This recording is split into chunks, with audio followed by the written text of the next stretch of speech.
آئیے کتاب رحمت سورہ الکہف اٹھائیں۔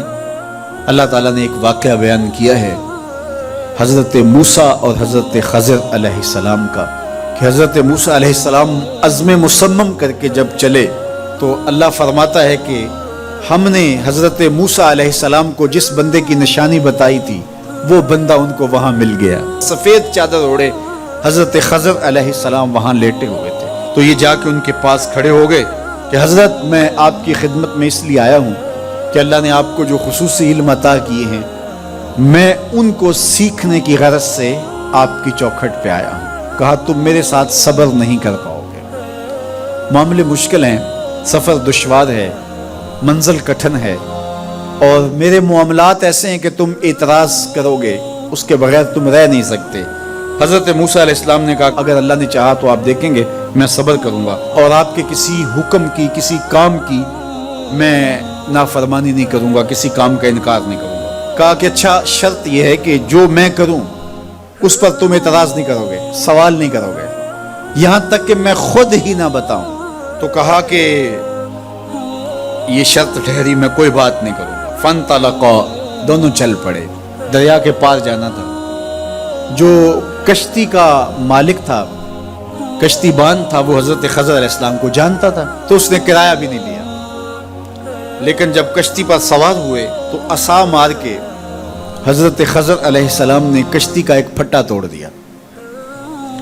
تو بے ساختہ حضرت موسیٰ علیہ السلام نے کہا آپ نے پھٹا توڑ دیا، یہ سارے ڈوب جائیں؟ کہا میں نے کہا تھا نا تم میرے کاموں پہ صبر نہیں کر پاؤ گے۔ تو حضرت موسیٰ کو یاد آیا، کہا میں بھول گیا تھا، اس پر مواخذہ نہ کیجیے۔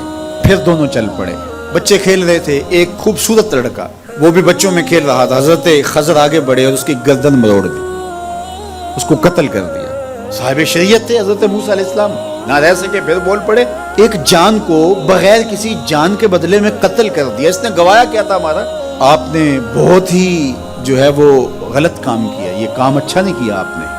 کہا میں نے کہا نہیں تھا کہ تم میرے ساتھ صبر نہیں کر پاؤ گے۔ کہا ایک موقع اور دے دیجئے، اب اگر میں نے کوئی اعتراض اٹھایا تو پھر دوبارہ مجھے آپ اپنی صحبت میں نہ رکھیے، عذر تمام ہو جائے گا۔ پھر دونوں چل پڑے، یہاں تک کہ ایک بستی میں دونوں آئے تو آپ نے بستی والوں سے کہا کہ ہم مہمان ہیں، آپ ہماری مہمان نوازی کیجیے، کھانا کھلائیے۔ تو انہوں نے انکار کر دیا، کہا کہ ہم تو آپ کو بلایا نہیں ہے، آپ خود آئے ہیں، آپ اپنے کھانے کا خود انتظام کیجیے۔ گزر رہے تھے گلی سے تو ایک دیوار گرنا چاہ رہی تھی تو جلدی سے اس دیوار کو مرمت کر دیا۔ کہا حضرت ہم اگر چاہتے تو اس پہ اجر لے سکتے تھے، انہوں نے ہمیں کھانا تک نہیں دیا اور ہم ان کی دیواریں سیدھی کر رہے ہیں۔ کہا اب تمہاری میری جدائی ہو گئی، تم نے یہ بھی اعتراض کر دیا۔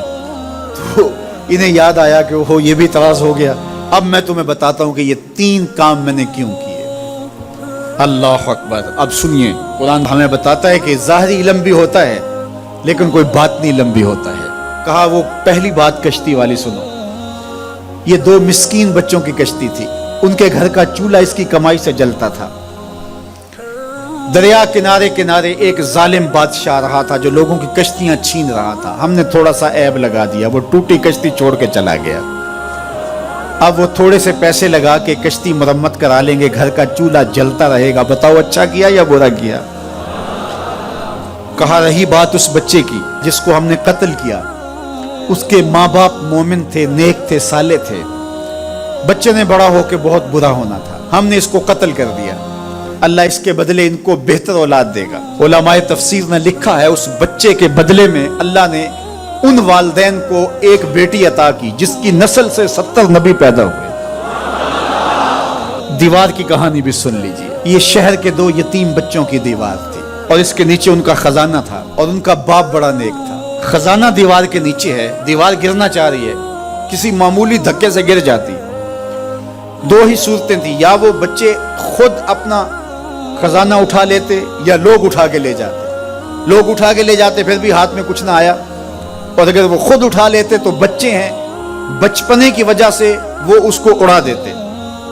تو ہم نے اس کے اوپر دیوار کھڑی کر دی، جب تک وہ اس قابل نہیں ہو جاتے کہ یہ خزانہ نکال کے اس کو صحیح مصرف پہ لگا سکیں، اتنی دیر تک دیوار گرے گی نہیں۔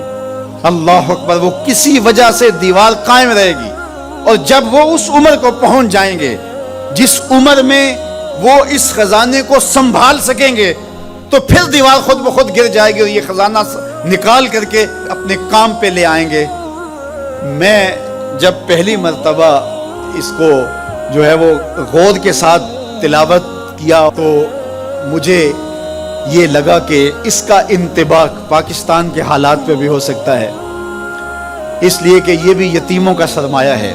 کتنے یتیم روتے بلکتے رہ گئے اور ان کے سر سے جو ہے وہ سائے اٹھ گئے اس وطن کے لیے، لیکن میرے مالک نے اس ملک کے خزانوں پر گہرے پہاڑ اور بڑی بڑی دیواریں کھڑی کر دی ہیں۔ جب تک یہ قوم بلوغت تک نہیں پہنچے گی اتنی دیر تک وہ خزانے ظاہر نہیں ہوں گے، اور جب یہ قوم اپنی بلوغت تک پہنچے گی، شعوری بلوغت، فکری بلوغت، علمی بلوغت، اور رب سے جو وعدہ کیا تھا پاکستان کا مطلب کیا، لا الہ الا اللہ، جب اس بلوغت تک یہ پہنچ جائے گی، اس وعدے کی تکمیل ہوگی، پھر رب دیوار ہٹا دے گا اور پاکستان کو اللہ اتنے خزانے دے گا اور پاکستان ایسا مالا مال ہوگا دنیا دیکھنے آئے گی انشاءاللہ۔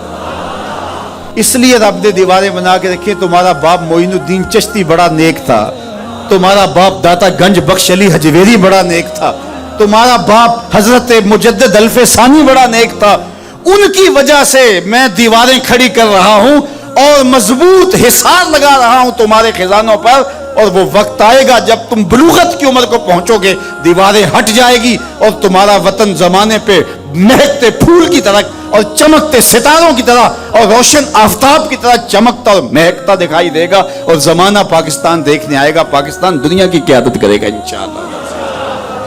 تو کہا یہ تعویل ہے ان باتوں کی جو باتیں میرے رب نے مجھے بتائی، اور یہ میں نے اپنی مرضی سے نہیں کہی، اور جو میں نے کیا اپنی مرضی سے نہیں کیا۔ تو یہ باطنی باتیں ہیں، شاید یہ باطنی باتوں کے جوش میں یہ بات بھی میں کر گیا۔ وہ کیا کسی نے کہا تھا کہ بھری محفل میں ایک راز کی بات کہہ دی، بڑا بے ادب ہوں سزا چاہتا ہوں۔